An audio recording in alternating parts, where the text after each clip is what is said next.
গরমকালে ডায়রিয়া হওয়া বা পেট খারাপ হওয়ার প্রবণতা কিন্তু অনেক বেশি অন্যান্য সিজন থেকে। যদিও আজকাল সিজনাল খুব আনপ্রেডিক্টেবল হয়ে যাচ্ছে, কোনো সিজনই কোনো ঠিক মতো করে ভালো শীতও পড়ছে না, গরমের সময়ও কোনো সময় প্রচন্ড গরম পড়বে, কোনো সময় হয়তো বৃষ্টি পড়বে।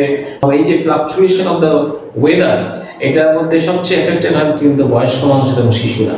ফলে এই ক্ষেত্রে পেটের যদি কোনো রকমের সমস্যা তৈরি হয়, প্রথম অবস্থায় যদি আমরা সেটাকে পাত্তা না দিই, তাহলে কিন্তু সেখান থেকে অ্যাকিউট ডায়রিয়া হয়।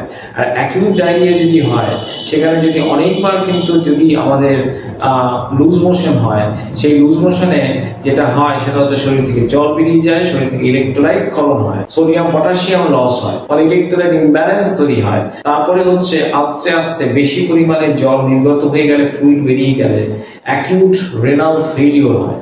ফলে আমরা কিন্তু কোনো অবস্থাতেই বয়স্ক মানুষের ক্ষেত্রে খুব বেশি পরিমাণে লুজ মোশন, অনেকবার লুজ মোশন কিন্তু আমরা অ্যালাউ করতে পারবো না। এবার সেক্ষেত্রে এর মানে এই নয় যে নির্বিচারে আমরা অ্যান্টিবায়োটিকও দিয়ে দেবো।